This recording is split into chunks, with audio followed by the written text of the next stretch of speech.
दोस्तों, मैं हूं कमर चीमा और दोस्तों जिस तरह के आप देख रहे हैं मेरे साथ मौजूद हैं सुमित पीर भाई। बड़ा हंसता मुस्कुराता चेहरा। सुमित भाई, आपके वक्त का बहुत शुक्रिया। धन्यवाद चीमा साहब, शो पे बुलाने के लिए धन्यवाद। बड़ा अच्छा लगता है आपके साथ शो पे आके। तो एक बढ़िया। मजा सा आता है, आपके सवाल कुछ ऐसे होते हैं, मतलब वो आप ऐसे बॉलर हो, बैट हिला नहीं तो विकेट गई। नहीं नहीं नहीं नहीं, आप माशाल्लाह अच्छे कमेंटेटर हो। मजा आता है हमेशा आपसे सीख के। सुमित भाई, आज आपसे दो एक अहम सवाल करने हैं और उसी के गिर्द सारी डिस्कशन है। एक सवाल तो ये करना है कि अमेरिकन लॉ मेकर ये कह रहे हैं कि भारत अगर चाहता है कि उसको सीरियस लिया जाए तो उसको ग्लोबल स्टेज के ऊपर कोई पोजीशन लेनी पड़ेगी। और दूसरी बात करनी है कि नरेंद्र मोदी साहब जो हैं ये जेलेंस्की साहब से क्या बातें करते हैं। उधर जंग छिड़ रही है, उधर गप्पे चल रही हैं मोदी साहब की।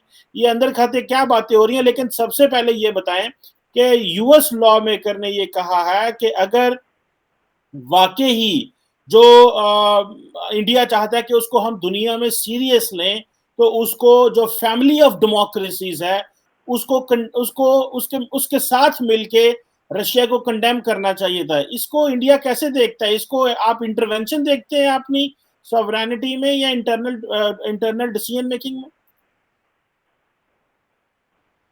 देखिए चीमा साहब, बहुत बेहतरीन सवाल पूछा आपने। पहले thank you for the question. देखिए, यूएस वाले की जो मानसिकता होती है, जो मेंटेलिटी है, वो यूएस फर्स्ट। मेरी कंट्री चले, मेरा एजेंडा चले, मेरा देश आगे है, अच्छी है, स्वागत है, कोई बात नहीं, होने भी चाहिए, हर एक का होना चाहिए। भाई हमारी मेंटेलिटी, हमारी मानसिकता, हमारी प्रायोरिटी इंडिया फर्स्ट। हम इंटरनेशनल पॉलिसी में किसी से न डिक्टेशन लेंगे, न किसी का डिक्टेट लेंगे।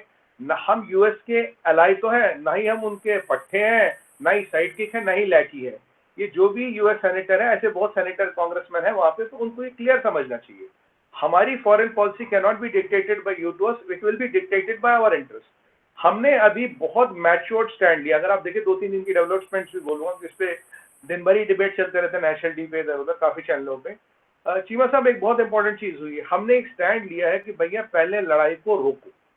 हमने न इनका साथ दिया, ना उनका साथ दिया। किसी एक का साथ देना मतलब लड़ाई बढ़ाना। हमने साथ दिया, हमने कहा लड़ाई को रोको।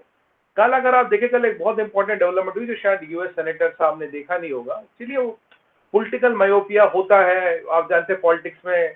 Politics likes the shades of grey, neither white, neither न व्हाइट न black, shades of grey are preferred. अब मैं बता रहा हूँ, कल जर्मन चांसलर और फ्रेंच प्रेसिडेंट मैक्रोन ने इमीडिएटली फोन किया पुतिन साहब को। बोले भाई, ये जो न्यूक्लियर आर्सेनल है, इसको आप देखो, जो वहाँ 15 न्यूक्लियर रिएक्टर है, सबसे बड़ा पावर प्लांट है, वो आज रशियंस के कंट्रोल में, क्योंकि इसके साथ फ्यूल डंप होता है। फ्यूल डंप के साथ और जो वो निकलता है इसका वेस्ट, वो डंप होता है। तो करीब करीब 30 से 45 रेडियो एक्टिव साइट्स पूरे यूक्रेन में है। यूक्रेन क्या, एक और चीज आपको बताऊंगा इंपॉर्टेंट क्या चीज, मतलब अगर आज कहीं सबसे जल्दी प्लूटोनियम या यूरेनियम का इनरिचमेंट हो सकता बॉम्ब बनाने के लिए, वो है यूक्रेन। 15 रिएक्टर है वहां पे। एक अमेरिकन का इंटरेस्ट ये भी यूक्रेन में कि ऐसा यूरेनियम तो वहां निकलता ही, कि यूरेनियम लेवर जाए और वहीं से मिसाइल बनाई जाए, वही रशिया पे तानी जाए। जब रशिया ने 23 मिलियन लोग वर्ल्ड वॉर 2 में गवाए हैं, हाईएस्ट कैजुअलिटीज रही रशिया में, जो रशिया 2 दिन पहले बोल चुका है। जिस कंट्री ने 23 मिलियन लोग गवाए हो भाई, वो तो सतर्क रहेगा, वो तो ऑन गार्ड रहेगा, राइट। तो अब डर क्या लग रहा है जर्मनी को, फ्रांस को? जर्मनी और फ्रांस को लग रहा है पहले तो चढ़ाया जाए, चलो बेटा लड़ो, चलो बेटा लड़ो, तुम लड़ो, तुम लड़ो, किसी की भी ताकत कम हो, हम तो बड़े बड़े खुश हैं, बड़े मजे ले रहे, बंदर लड़ रहे। अब उनको लग रहा भाई, अगर ये न्यूक्लियर वाला मसला निकल गया, चेरनोबिल भी यूक्रेन में ही था। तब आपने एक पूरा कंक्रीट का पहाड़ डाल दिया उसके ऊपर, जहाजों को यूज करते हुए। और एक और मैं चीज आपको बताऊं, अब भी 25 किलोमीटर के डायमीटर में चेरनोबिल के कुछ नहीं है, ना आदम का जहाज। रेडियो एक्टिव डस्ट वहां भी है, अब भी है, रेडियो एक्टिविटी वहां अब भी है। और उसमें चीमा साहब इन्होंने क्या किया था, जितने लोग तब गए थे उनको एक लेड सूट दिए थे, इतने मोटे, मतलब लेड सूट का वजन कहते हैं आदमी के वजन से ज्यादा होता है। उसमें था 20 से 40 मिनट ये वहां काम करते थे, इनको निकलना पड़ेगा। पर सच्चाई ये है मेरे भाई कि उनमें से 90% लोग कैंसर से मर चुके हैं लेड सूट होने के बाद भी। अब जहां एक चीज 30 से 45 न्यूक्लियर फ्लैश पॉइंट्स या रेडिएशन लीक सेंटर्स हो, तो जर्मनी की भी हवा टाइट हो गई है, फ्रांस की भी हवा टाइट हो गई, क्योंकि उन्हें लग रहा है यार अमेरिका तो रेडिएशन पहुंचेगी नहीं पहुंचेगी, यहां तक तो आएगी। तो यूक्रेन में भी गया, रशिया भी गया, जर्मनी भी गया, फ्रांस भी गया। इसीलिए कल उन्होंने पहली बार लड़ाई को रोकने की बात की। कल उन्होंने पहली बार पुतिन को फोन किया, भैया आप इन इंस्टॉलेशन का कंट्रोल लो। आज जो ज़ुवेंस्की जो प्लांट है, उसमें आज रशियन कंट्रोल है, रशियन उसको चला रहे, जो आग लगी थी वो भी रशियन ने बुझाई है। चीमा साहब, मैं एक और इंपॉर्टेंट पॉइंट बोलना चाहूंगा आपको सर, ये जो 50,000 लोगों के हाथ में से हथियार दिए हैं ज़ेलेंस्की ने, और ये जो अजूर रेजिमेंट है जो बेसिकली नियो नाज़ीस है, जो पोलैंड से इसने लोग बुलाए, जो उसने कुछ लोग चेचेनिया से बुलाए, जो उसने कुछ लोग हंगरी से बुलाए, अब ये 60-70 हजार लोगों के पास हथियार है, ये कर रहे हैं यूक्रेन को कंट्रोल। इससे लग रहा पूरे यूरोप को डर, हवा टाइट हुई पड़ी है चीन साहब यूरोप की, क्योंकि यूक्रेनी आर्मी तो फिर भी यूक्रेन के कंट्रोल में वर्दी वाले लोग हैं, रशियन आर्मी रशिया के कंट्रोल में वर्दी वाले लोग हैं, वर्दी वाले लोग को आप चला सकते हो, उन्हें ऑर्डर दे सकते हो। ये जो 70 लोग, 1000 लोग घूम रहे बंदूकें लेके, ये किसके कंट्रोल में है? कल को इन्होंने कोई वारदात कर दी, कल को इन्होंने कोई कांड कर दिया। चेरनोबिल तो आपने बचाया, पीस टाइम था, अगर अभी कुछ डिजास्टर होता है इससे पहले आप कुछ कर पाओ, पूरे यूरोप में रेडिएशन फैल जाएगी, हो गया काम फिर। अब यहाँ स्थिति आ गई है, ये डेंजर है। तो अगर आप हम भारत का स्टैंड देखें, भारत ने तो पहले ही बोला, मोदी जी तो पहले बोला भाई लड़ाई रोको, ये खून खराबा रोको, बैठ के बात करो। अब जब न्यूक्लियर खतरा दिख रहा है आमने सामने चीमा साहब, तो अब फ्रांस को भी ये समझ आ रहा है, अब ये जर्मनी को भी समझ आ रहा है। फ्रांस और जर्मनी के लिए यूएस वाली लाइन नहीं है। एक और डेवलपमेंट बताऊंगा, हमारी बहन जी कमला हैरिस जी को तो जो बाइडेन ने भेज दिया यहाँ पे, जर्मनी जाओ या पोलैंड जाओ, हंगरी जाओ, रोमानिया जाओ, प्रचार करो। क्यों प्रचार करो? अब आप पूछेंगे भाई ऐसा क्या आ गया, बहन जी को भेजने की जरूरत क्या पड़ी? जरूरत इसलिए पड़ रही है, पुतिन जैसे यूक्रेन ले लेता है, this is the first step of reemergence of formal USSR. जो आपने 30 साल पहले बोला हमने कोल्ड वॉर खत्म कर दी, यूएसएसआर को हमने तोड़ दिया, रशिया और छोटे छोटे कंट्री बनी, अब उनको एक और डर लग रहा है, तो यूएसएसआर का इमर्जेंस होगा जो बाइडेन के अंदर। दूसरा डर उनको चीमा साहब ये लग रहा है, जहां आपने नेटो के हाथ पैर पसारे हैं, पुतिन का अगला डिमांड होगा यूक्रेन लेने के बाद, भैया नेटो निकलो यहाँ से, चलो बोरी बिस्तरा पैक करो। या वो कंट्री जहां भी नेटो बैठा पड़ा वही कहेगा भाई बोरी बिस्तरा पैक करो। पोलैंड अपने यहाँ जहाज उतरने नहीं दे रहा, पोलैंड को बोला नेटो में तुम इनको मिग 29 दो, उसने भैया मैं नहीं देता। लास्ट ईयर वर्ल्ड वॉर का एपिसेंटर बना था पोलैंड। पोलैंड अब की बार वो हमाकत नहीं करना चाहता कि भाई मैं कहीं मैं लेना देना ना मैं काम खा। तो सर जिसके 23 मिलियन लोग मरे हो वो कंट्री तो सक्सेस, वो कंट्री सतर्क रहेगी, अलर्ट रहेगी। आज का ये है कि हम लड़ाई को रोकें। मैं उस सेनेटर से ये पूछना चाहूंगा, भाई अपने जो तुम्हारा चचेरा भाई है ये जर्मनी का ओलाफ और मैक्रॉन, उसी को सद्बुद्धि देते हैं, वो आज पुतिन से क्या बातें कर रहे हैं? हमने ना किसी का सपोर्ट किया ना किसी का विरोध किया, हमने सिर्फ बोला युद्ध रोको। आज भी यही स्ट्रेटजी, तब भी यही स्ट्रेटजी थी, क्योंकि ये चीजें जो उन्हें 15 दिन बाद दिख रही न्यूक्लियर खतरे को देखते हुए, ये मैं पहले दिन देखी थी। मैंने आपके शो पे, अपने नेशनल टीवी पे, कई चैनलों पे कहा, ये जो 50,000 लोग को हथियार देने का मतलब है, आप लड़ाई को बढ़ाना चाहते हो, आप सिविलियन को मरवाना चाहते हो, आप अपने देश को सीरिया और अफगानिस्तान बनाना चाहते हो। और एक बड़े इंटरेस्टिंग बात और पता लगी चीमा साहब, सुना ये ज़ेलेंस्की तो पहले, देखिए इनके बारे में कोकेन एडिक्ट है तो सबको पता ही है, खैर सुना पहले स्टैंड अप कॉमेडियन थे। अब ये जो पॉलिटिकल पप्पुओं के हाथ डिसीजन मेकिंग लगती है ना, पॉलिटिकल पप्पू के हाथ, बंदर की हाथ का तलवार का घात और पॉलिटिकल पप्पू के हाथ में तलवार का घात इक्वल होता है। ये जो कॉमेडियन है इन्हें कॉमेडी वॉमेडी करनी चाहिए, इन्हें मिलिट्री पॉलिटिक्स इन सब चीजों में ना पड़े, क्योंकि हर एक का अपना नजरिया होता है। जो पॉलिटिशियन होता है उसकी नौयत शुरू से वैसे होती है। ये जो पॉलिटिकल पॉलिटिशियन बन के आ जाते हैं ना, दाएं से बाएं से, कोई कॉमेडियन है वहां बन गया, कोई एक्टर है वहां बन गया, कई बार इनके डिसीजन सर बहुत घातक सिद्ध होते हैं। अभी देखिए पूरे यूरोप को, पूरे विश्व को परमाणु हथियार, रेडिएशन लीक के कगार पे खड़ा कर दिया। आज की खबर ये है, जो सेनेटर साहब है, चलिए वो अपने अमेरिका का सोच रहे, अच्छी बात है, उनको बोलिए भाई ये जो तुम्हारे 2 एलाई थे ये तो पुतिन से बातें कर रहे भैया, हम तो पुतिन से बात नहीं कर रहे। तुम्हारे 2 एलाई पुतिन से बात क्यों कर रहे हैं? क्यों पुतिन से सांठगांठ करे? तुम तो बहन जी को पोलैंड, हंगरी, रोमानिया भेज रहे हो और तुम्हारे 2 एलाई पुतिन अंकल को फोन करे, क्या मान रहा है?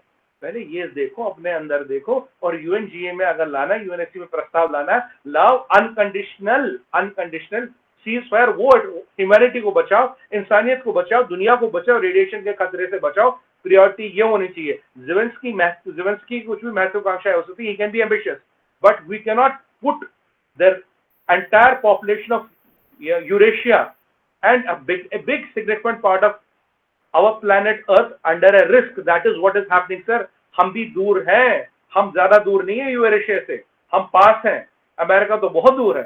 सोचने और समझने का विषय ये है, अगर हमने ये स्टैंड लिया, यही स्टैंड हर एक दुनिया में लेना चाहिए था, ताकि ये लड़ाई रुके, ये तबाही रुके। नहीं सुमन भाई, ये तो बड़ी ठीक है, बात समझ आ गई। वो एक यूरोपियन कंसर्न है इसलिए वो सारे बात कर रहे हैं। चले, लेकिन जो सेंट्रल क्वेश्चन रहता है वो यही है कि आप अगर कहते हैं कि जी ठीक है हम इंडिपेंडेंट पोजीशन लेना चाहते हैं, लेकिन वो समझ रहे हैं कि ये एक मगरब के अंदर डिबेट, वेस्ट खास पर्टिकुलरली अमेरिका के अंदर एक डिबेट तो शुरू हुई है इंडिया के बारे में कि इंडिया उस तरह का हमारे लिए कारआमद मुल्क नहीं हो सकता जिस तरह हम समझते थे ये हमारे साथ खड़ा होगा, या जितनी हमने इंडिया को ग्लोबली एलिवेट किया है तो ये शायद उस तरह हमारे सामने हमारी मदद नहीं कर पाएगा। लेकिन ये एक डिबेट तो शुरू हो गई इत्तेफाक से यूक्रेन क्राइसिस की वजह से। अमेरिकन जो थे वो तो चाइना के लिए तैयार बैठे थे, ये मसला बीच का रूस में तो एम ही बीच में आ गया यूक्रेन का, लेकिन एक डिबेट तो शुरू होगी ना, ये इस पे आपको कमेंट करेंगे?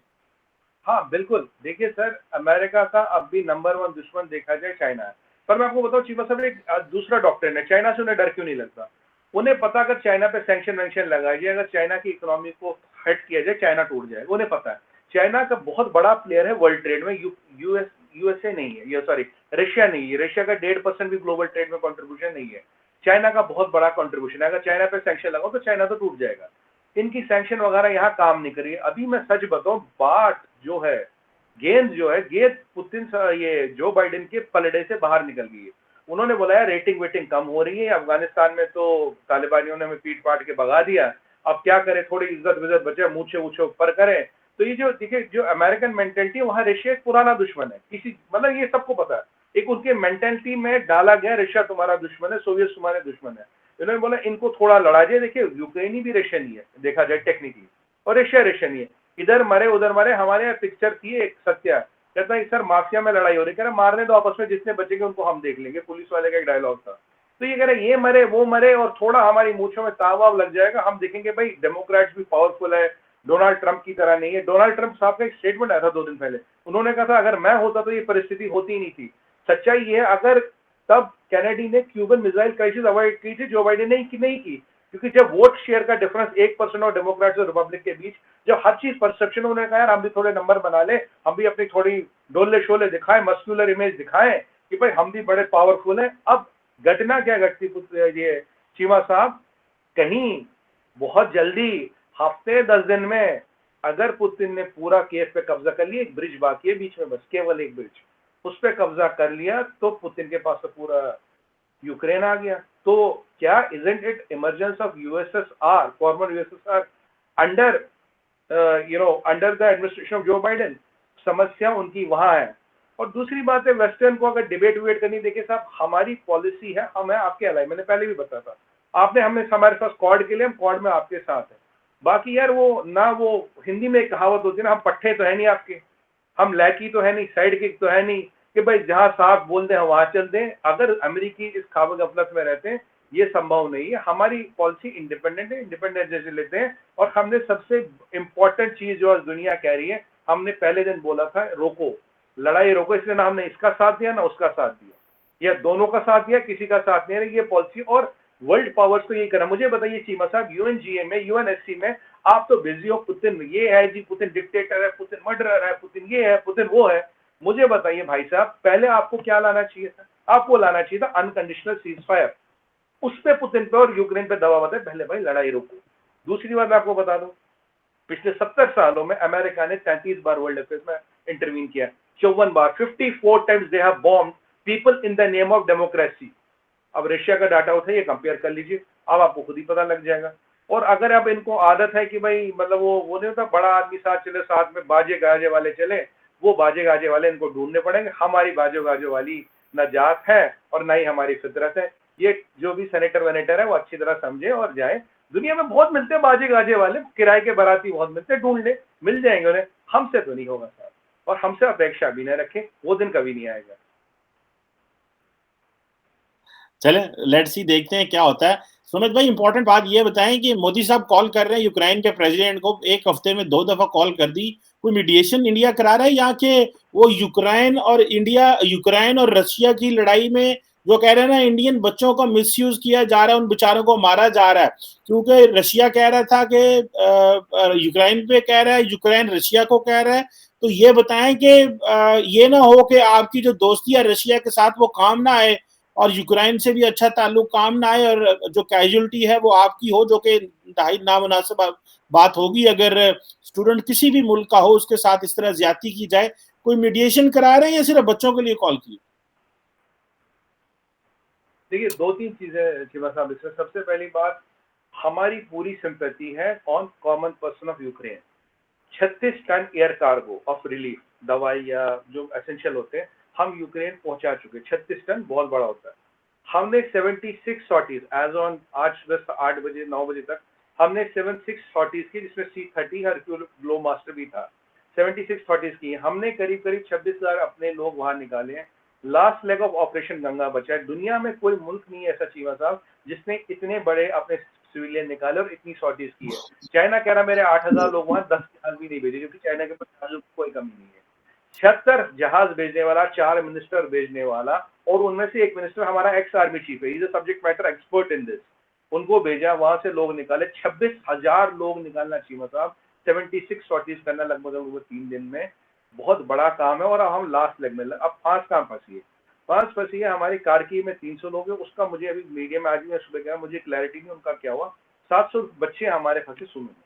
अब सुमे में बॉम्बिंग हो रही है। रशिया ने पीछे बोला, आपको को याद होगा 2 दिन पहले उन्होंने बोला भाई हम अपनी बसें भेजेंगे सुमे और कारगिल, यूक्रेनी सीज फायर हमें गारंटी दे दें पैसेज की, इनको हम निकाल के रशियन बॉर्डर ले आएंगे, वहां से आप इनको ले जाओ। ठीक है जी। अब विडंबना क्या है चीमा साहब, 2 दिन से हमें यूक्रेन से वो एश्योरेंस नहीं मिल रही। हमें नहीं, मैं 2 दिन से चिल्ला रहा हूं अपने नेशनल मीडिया पे, हर चैनल पे मैं कहा Ukraine ambassador in India, sir kindly give us this assurance, Ukraine government kindly give us this assurance. अब ज़ेलेंस्की तो लोग कहते हैं पोलैंड में छुपा किसी बंकर वंकर में कहीं पे, वो यूक्रेन छोड़ के गया है। अब दिक्कत ये है, हमारे 1000 या 700 बच्चे अगर कारगिल से निकाल भी लिए, हमारा बस हम ये ऑपरेशन गंगा क्लोज कर रहे हैं इन 700-300 बच्चों के साथ। और इनफैक्ट हमने तो कुछ लोग बच्चों ने कुत्ते उत्ते पाले थे, उन तक को लिया है, सामान ले सब लिया, कोई दिक्कत नहीं है। जिस बच्चे को गोली लाई, आज उनको वीके सिंह जी ला रहे हैं, हिंडन में लैंड कर लिया होगा अब तक, करीब 10:30-11 बजे लैंड करना था। मेरे कहने का मतलब है, ये जो बच्चे हैं हमारे फंसे, इनमें से आधी तो लड़कियां हैं। वहाँ सैनिटरी की हालत खराब है, अभी मैं उनसे बात कर रहा था लाइव टीवी पे, सैनिटरी की हालत खराब है, काफी चीजें वहां दिक्कत हो रही है। आज मोदी जी जो बात करें लेवेंस्की से, वो है भाई मेरे, ये मुझे मेरे बच्चे निकालने हैं, मुझे पैसे से। रशिया कह रहा है हम नहीं आएंगे वहां, रशिया कह रहा है मैं बसें भेजता हूं और 600-700 बच्चों के लिए 3, 7, 8, 10, 12 बसें भेजेंगे, आप हमें ये दे दो और हम उनको निकालेंगे। 6 घंटे का सीजफायर भी दिया, काफी लोग हमने निकाले इन जगहों से। कारगिल की मुझे लेटेस्ट क्वेश्चन नहीं पता चीमा साहब, 300 बच्चे निकाले नहीं है, कुछ क्लैरिटी आ नहीं रही है अभी। मैं उम्मीद करता हूँ निकले, क्योंकि वो इसकी बात नहीं कर रहा, भगवान करे निकल गए हो। मेरे जो 700 बच्चे फंसे सोने में, मुझे उन्हें निकालना है, मुझे उसकी गारंटी चाहिए, मुझे उसका एश्योरेंस चाहिए। और जहां तक युद्ध की बात है, वो तो पहले से एक भी स्टैंड है साहब। हम तो यूक्रेन से भी कहते हैं उनसे, भाई लड़ाई रोको, क्या कर रहे हो भाई। और ये मुझे बताया, अगर ये ज़ेलेंस्की खुद पोलैंड में बैठे हैं बंकर में, तो ये तो बहुत बढ़िया काम है। वहां से यूएन, वो ईयू को भी एड्रेस कर रहे हैं, इसको भी एड्रेस कर रहे हैं, उसको भी एड्रेस कर रहे हैं।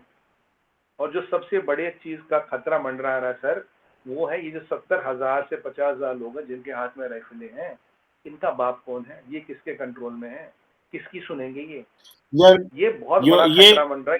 ये कहीं पोटेंशियल फैक्ट ना बन जाए यूरोप की पूरी सिक्योरिटी का। 15 न्यूक्लियर रिएक्टर है सर, 15 एम्यूनिशन डिपोट है, यूरोपीय तालिबान क्रिएट हो रहे हैं। मैं कह रहा हूँ सुमित भाई, ये तो यूरोपीय तालिबान सही कह रहे हैं आप। मैं तो आपको उस दिन आपके शो पे कहीं पे भी बोला, मैंने बोला एक बार बताया तालिबान ने ये प्रिजनर टेररिस्ट छोड़ दिया, आपने तो उनको खूब मजाक बनाया, अनपढ़ है, जहादी है, देखो किनको छोड़ दिया। मैं कहा ये तो पढ़ा लिखा आदमी है, पर ये था ना, एक तो कोकेन पे था और ऊपर से कॉमेडियन था, पर वो अलग मसला है। मुझे बताइए तालिबान के एक्शन में और ज़ेलेंस्की के एक्शन में क्या फर्क है? कोई फर्क नहीं है सर, इन पे किसी का कंट्रोल नहीं होता। जिसके हाथ में बंदूक दे रहे हो, क्या गारंटी वो आपके लिए लड़ेगा? वो तो अपने लिए लड़ेगा, उसको क्या मतलब आपसे। अगर वो आपका फौजी होता तो आपकी वर्दी में होता है ना, वर्दी वाले फौजी पे मुझे भरोसा है, आप भी यूक्रेनी पे भी, रशियन पे भी। पर ये जो आदमी बंदूक लेके खड़ा, जिसकी कोई वर्दी नहीं, जिसकी कोई लॉयल्टी नहीं, कौन इस पे भरोसा करे? आज 48 घंटे से चीमा साहब यूक्रेन क्यों नहीं गारंटी दे रहा? हम नहीं जा रहे, रशिया जा रहा है। 2 घंटे का काम है बच्चों को निकालना, 2 घंटे का काम है, उसकी गारंटी नहीं दे पा रहा यूक्रेन। या आपको यूक्रेन इंडिया बताता ग्राउंड में क्या है? नहीं, मेरा सवाल यह है कि यूक्रेन इंडिया को सजा दे रहा है न्यूट्रलिटी की? नहीं, सजा देने की तो बात नहीं है, सजा देने की बात नहीं है, क्योंकि सच्चाई ये है उनकी खुद ही नहीं चलती वहां पे। अब मुझे बताइए, ये जो पॉलिटिकल पप्पू है, इसका टप्पू नहीं बन गया इंटरनेशनल मार्केट में भाई। देखिए पॉलिटिकल पप्पू बहुत खतरनाक है, ये पॉलिटिकल पप्पू चीवा साहब बहुत खतरनाक है, इनसे खुदा बचाए भगवान बचाए, क्योंकि ये पैराशूट होके आते, टक गिर गया भाई, कल को मैं बादशाह शहनशाह। पॉलिटिक्स आए ना, तुम्हारे खून में राजनीति हो ना हो, डिप्लोमेसी ना हो, ऐसा कुदरत ने खेल खेल लिया, मैं तुम्हारा बादशाह, ये वाली बात है। अब देखिए अब होता क्या है, ये जो पॉलिटिकल पप्पू है, अब मुझे बताइए इसकी दुनिया में खिल्ली नहीं उड़ रही भाई। तेरी इतनी औकात नहीं ग्राउंड पे तो 6 घंटे का या 2 घंटे का पैसेज दे, 40 किलोमीटर में तू बता रहे हाँ मैं गारंटी देता हूँ निकालो, क्यों नहीं बता रहा है? जो यहाँ का एम्बेसडर वो क्यों नहीं बता रहा? सजा वजा देने की औकात तो हमें यूक्रेन रखता नहीं, और ये ज़ेलेंस्की जो खुद भागा हुआ वो हमें क्या सजा देगा? वो तो अपनी जान बचा के भाग रहा, वो तो ये कह रहा पुतिन के नंबर 1 टारगेट पे मैं हूँ, मेरी फैमिली है। खुद पोलैंड के बंकर में छुपा है जहाँ न्यूक्लियर बम का भी असर नहीं होगा, वहां से वो ना वो कह रही थी वहां से कसीदे पढ़ रहा है, वहां से ना वो लोगों को सरमन दे रहा है। क्या लीडर है साहब वो? कहा पहले दिन तो बड़ा बंदूक लेके खड़ा था, वो बुलेट प्रूफ जैकेट वैकेट पहन के, फिर लगोगा भाई मामला टाइट हो रहा निकल लो, पतली गली से कट लिया आज की डेट में। है तो यूक्रेन के चौराहे पे आए, कीव में आए, वहां से बयान दे, हम भी मानेंगे आदमी है। तो तेरे को तो सबसे बड़ा आरोप ये लग रहा भाई तू है ही नहीं यूक्रेन में, तू तो भाग गया। कंट्री सोचिए चीमा साहब, जहां का प्रेसिडेंट जिसने कंट्री को वॉर में डाल दिया, इतने लोग मरवा दिए, पोलैंड में एक बंकर में छुप के बैठा, वहां से कह रहा डटे रहो हम तुम्हारे साथ है। ये तो अमेरिकनों से ही आके निकला। नहीं सुमित भाई, ये तो आप सीधा सीधा इल्जाम लगा रहे हैं और ये कह रहे हैं कि ये क्योंकि जो रशिया जो है वो अग्रेसर है, तो इसका मतलब है भारत की ये अप्रोच है कि आप यूक्रेन को जो है जो जो विक्टिम है जिसके ऊपर एग्रेशन हुआ है, आप उसी को ही कसूरवार ठहरा रहे हैं। ये भारत की अप्रोच है या आपका एक जाती एनालिसिस है? समझ देखिए सर, पहली बात है कि ये तो पहले मेरा एनालिसिस है, ठीक है जी, पहली बात। दूसरी बात ये है चीमा साहब, मैंने आपको पहले ही बोला we are with the people of Ukraine. 36 ton air cargo भेजा वहां रिलीफ और यूक्रेन का जो नॉर्मल आदमी है हम उसके साथ है। हमारी दिक्कत न, हमने तो इसीलिए ना सपोर्ट में वोट किया ना अगेंस्ट वोट किया। ये जो ज़ेलेंस्की है, आप मुझे बताइए, ये देश को सीरिया अफगानिस्तान नहीं बना रहा, क्या कर कह रहा है? जो डैमेज हुआ है 10 साल लगेंगे रिकवर करने में। जिस बेचारे आदमी का घर टूटा, जिसका मकान टूटा, जिसका बच्चा मरा, जिसका बाप मरा, जिसकी बीवी मरी, उससे पूछिए ना।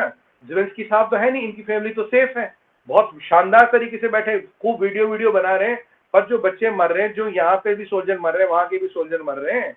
दिक्कत वहां है। दिक्कत ये नहीं है कि हम किसको सपोर्ट कर रहे हैं, हमने तो क्लियर बोला लड़ाई रोको। हम तो सपोर्ट किसी को कर ही नहीं रहे सर, हमने तो शुरू से बोला भाई ये लड़ाई रोको, खून खराबा रोको। अब मुझे बताइए 2008 से आपको नेटो का लॉलीपॉप दे रहे हैं, 2008 से क्या कर लिया नेटो ने आज तक? कल तो बोरिस जॉनसन ने ये बोल दिया ये तो हमारी लड़ाई नहीं, ये तो नेटो की लड़ाई नहीं। 4 दिन पहले अमेरिका ने बोल दिया we will not have boots on the ground. अब बहन जी को हर कंट्री में भेज रहे, कमला हैरिस जी को, भाई आप जाओ उनसे बात करो, ये करो। तो सवाल ये है भाई, अगर तेरे ना आगे कोई ना पीछे कोई, कल तेरे जो दो वो क्या कहते थे वो जो तुम्हारे दो वो जो जिनसे तुम्हें पैट्रनेज मिला था, फ्रांस जो ने, वो तो पुतिन से बात कर रहे हैं। मुझे बताइए अगर 23 मिलियन लोग किसी के मारे जाए कंट्री में वर्ल्ड वॉर 2 में, तो सर वो तो सतर्क रहेगा ना। अगर वो आबादी आज करीब करीब 100 मिलियन हो गई होती, अब वो 23 मिलियन की इतने सालों में 100 आज 10 करोड़ लोग हो गए होते हैं, मतलब 10 करोड़ लोग हो गए थे। अगर आपके 23 मिलियन लोग मरे सर, आप भगवान न करे किसी के मरे हो, वो तो सतर्क रहेगा, वो चाहेगा कि आपकी बार आगे मेरे 50 मिलियन मारो। अगर वहां न्यूक्लियर आर्सेनल है तो वो कहेगा कि तुम मेरे आर्सेनल मेरे अगेंस्ट यूज करो। मुझे बताइए नेटो का लॉलीपॉप जो दिया उसको उससे मिला क्या? आज नेटो तो कह रहा मेरी लड़ाई नहीं है। नेटो कुछ सिपाही उतारे पोलैंड वगैरह में, वो थोड़े एक्सरसाइज करे, पोलैंड को बोला मिग 29 दे दो, पोलैंड मना कर रहा, कह रहा भाई मैं तो नहीं दूंगा। क्योंकि देखिए सब बच रहे हैं, सच्चाई है चीमा साहब, सब लड़ाई से बच रहे हैं। एक आदमी की फतूर था, फितरत थी, मैं इसका पार्ट बनूंगा। मुझे बताइए ईयू का पार्ट बन के यूक्रेन सुरक्षित हो जाएगा? नेटो का पार्ट बन के यूक्रेन सुरक्षित हो जाएगा? डैमेज वापस हो जाएगी, मुर्दे जो हुए वो जिंदा हो जाएंगे? अगर करना होता वेस्ट को पहले कर देता, अगर वेस्ट को करना होता पहले कर देता। आज मैं देख रहा हूँ कि स्वीडन ने कुछ स्टिंगर मिसाइल भेजे हैं। एक बार बताओ, ये आपके यहाँ रशियंस के अगेंस्ट मिसाइल नहीं बांटे उन्होंने? क्लाश्निकोव नहीं बांटी? क्लाश्निकोव कल्चर आया कहाँ से खैबर पख्तूनख्वा में? क्लाश्निकोव पे क्या पेड़ पे उगती है? बांट के गए, आज वो भुगत रहे हो क्लाश्निकोव को, निकल गई क्या? 30 साल तक चलती है क्लाश्निकोव, आरपीजी बांट दिए। तो एक पूरी कंट्री का माशरा जो है वो खराब होता है। मेरा मतलब मुद्दा ये है, अच्छी कंट्री, बड़े अच्छे लोग हैं, बड़े, मैं तो जा चुका हूँ, देखिए मैं यूक्रेन भी जा चुका हूँ, कजाकिस्तान, आर्मीनिया, अजरबैजान, रशिया भी घूम चुका हूँ मैं। बड़े अच्छे लोग हैं, बड़े शांति प्रिय लोग हैं, अच्छी बहुत सुंदर कंट्री है। शरीफ लोग हैं। पर यार एक आदमी को आपने फंसा दिया, उसको लारे लप्पे दे दिए, उसकी ऐसी कंट्री, मुझे उस व्यक्ति से कोई प्यार नहीं है, कोई मुझे तकलीफ होती जो बेचारा यूक्रेन में मर रहा है, मुझे मेरा दिल उसके लिए रोता है, मेरा दिल उसी के लिए जो मर रहा है। मुझे पता है उनको मरना जरूरी है क्या, ये जंग जरूरी है क्या? नहीं है। आप अवॉइड, आज एक स्टेटमेंट दे रहे ज़ेलेंस्की जहां भी छुपा 10 साल तक I will not join NATO, 5 साल ही बोल दो, आज लड़ाई रुक जाएगी। नहीं बोल रहे हो। आज जो बाइडेन बोलते will not take NATO, will not take Ukraine in order for next 5 years or 10 years, आज लड़ाई रुक जाएगी, एक लाइन का स्टेटमेंट है। पर लोग मर रहे थी, मसा तबाही हो रही है। हम भी अपने बच्चों को निकाल रहे हैं, कोई फर्स्ट ईयर में, कोई 5th ईयर में, कोई कहीं है, कोई कहीं है, निकाल रहे हैं। हमारी भी एक आध बच्चे की तो डेथ हो ही गई है। अब हमारे 700 बच्चे फंसे सूमे में, उनके लिए उनके माँ बाप की हालत देखिए क्या होगी यहाँ पे। मतलब एक माँ को समझाना बहुत मुश्किल है साहब, क्या बता तेरा बच्चा है, तेरी बेटी है, कहाँ है? उन्हें भी पता हम कर रहे हैं, उन्हें पता 26 लोग निकाल रहे हैं, वहां कोशिश कर रहे हैं, निकालेंगे। आज मैं यही अपील कर रहा था, ठीक है, हाथ जोड़ के मैंने कहा हम पे भरोसा रखिए, हम निकालेंगे। और उन बच्चों से मैंने कहा, मैं लाइव था, मैंने कहा आप यूथ हैं, आप यंग हैं, you be hang on tough, 2 4 5 दिन दो, hang on tough, we are living no stone unturned to take you out. कुछ भी हो जाए हम आपको निकालेंगे, और please hang on tough, panic मत हो, अलग अलग मत जाना, ये नहीं कि 2 यहाँ से निकल गए, 2 यहाँ से निकल गए, विल टेक यू आउट। बहुत बहुत मुश्किल है सर। मेरे लिए तो शायद उनसे बात करना आसान है, उनके माँ बाप से पूछिए जिनके बच्चे हैं। हमारे लिए तो हमारे लिए बात करना जिसका बच्चा, जो बेचारा वहां है। लेडीज कह रही थी कि हाँ तो फर्स्ट फ्लोर के ऊपर पानी नहीं है, एक मुनिजर बन फर्स्ट कह रहा सारे टॉयलेट भर गए, सैनिटरी इश्यूज है, एटीएमओ में पैसा नहीं है। हमने तो बच्चा चीमा साहब पढ़ने के लिए भेजा था ना, ये गोली खाने भेजा था। मेरे देश का बच्चा क्यों गोली खाए? मैं तो पैसे देकर उसे पढ़ने भेज रहा हूँ ना। बताइए कौन माँ बाप, कौन देश चाहेगा मैं अपने बच्चों को मरने भेजूं? सिपाही तो है नहीं ना वो, जो वहां पढ़ रहा था वो सिपाही नहीं है, उसके वर्दी नहीं है, वो किसी के लिए नहीं लड़ रहा, वो क्यों मरे? मेरे सवाल का ये जवाब दो, वो क्यों मरे? इस चीज का जवाब दो, इसका जवाब ये तो जो अपने ज़ेलेंस्की, पोलैंड में, ये ज़ेलेंस्की जवाब देगा जो पोलैंड में बंकर में छुप के बैठा है। वैसे थोड़ा सा तो फुटन साहब से भी बनता है, लेकिन आपकी सुलह उनसे, फुटन साहब से, तो आप जवाब उनसे लेना नहीं चाहते। बहरहाल एनी हो, thank you very much Sumit पीर भाई for always giving us a wonderful insight and analysis. बहुत शुक्रिया, आपने हमें अच्छे से बताया। लेकिन ये डिबेट तो अब शुरू हो गई है भारत के हवाले से कि भाई भारत किधर खड़ा हुआ है ग्लोबल इश्यूज के ऊपर। जारी बात है with every passing coming day जैसे जैसे चैलेंजेस आएंगे तो सिचुएशन ज्यादा क्लियर होगी। Thank you very much Sumit पीर भाई। ये बात साहब थैंक यू। एक लास्ट वर्ड बोलूंगा, अमेरिकन को ना, देखिए अगर आप टीम के कैप्टन हो या प्लेयर हो तो सब प्लेयर इक्वल होते हैं, ठीक है? क्रिकेट टीम है, फुटबॉल टीम है, सर प्लेयर का मतलब पट्टा नहीं होता, ये गोरे को समझना चाहिए। चल, thank you, thank you, thank you, thank you.